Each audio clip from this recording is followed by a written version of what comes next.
অনেকে এরকম আছে যে বিদ্বান এবং অহংকারী। তো তোমরা চেষ্টা করবা জীবনে যাই কিছু করো, অহংকার, হিংসা লিখে দেয় তোমাদের এই 4টা বিষয়।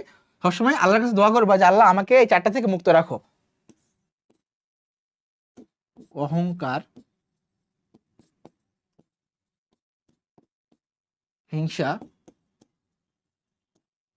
লোভ, রাগ, এই 4টা থেকে সব সময় প্রত্যেক নামাজের ওয়াক্তে তোমরা আল্লাহর কাছে দোয়া করবে যে আল্লাহ আমাকে তুমি এই 4টা থেকে সব সময় মুক্ত রাখো, এবং এই 4টা যাতে আমাকে স্পর্শ না করতে পারে। বুঝছো?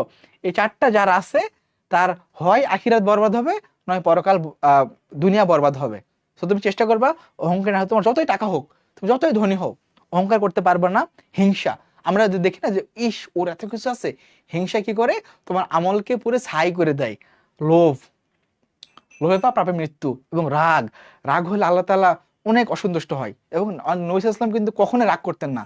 উনি কিন্তু যতই কিছু হোক, ওনার কপালে সর্বোচ্চ মানে রাগ হলে আমরা আমি বলি না রাগটাগ হই, মানে সামান্য ইতিহাসে মনে হয় 2-3 বার ওনার কপালে রাগের যে রেখাটা এরকম হয় না, রাগ হইলে সে এরকম রেখা দেখা গেছে, বাট উনি কখনোই কারোর সাথে রাগ হইতেন না। আমরা দেখছি অনেক আমানতদারিতার ক্ষেত্রে দেখছি যে দিয়ে ঠিক আছে তুমি আর এটা ধরে রাখো এক গ্লাস, আমি একটু আসতেছি, তো চলে গেছে, আর নাই আর নাই আর নাই, 2 দিন পর 3 দিন পর আসছে, এটা দেখে ওই দাঁড়ায় আছে এরকম। সো তখন রাগ হবে না। সো এইরকম তোমার মেন্টালিটি থাকতে হবে যে তুমি সবসময় রাগ, লোভ, হিংসা, অহংকার থেকে তুমি মুক্ত থাকার চেষ্টা করবা পৃথিবীতে তুমি, তাহলে ইনশাল্লাহ সাকসেস হবে এবং তোমার পরকালে তো অবশ্যই আল্লাহ তাআলা তোমাকে সাকসেস দেবে।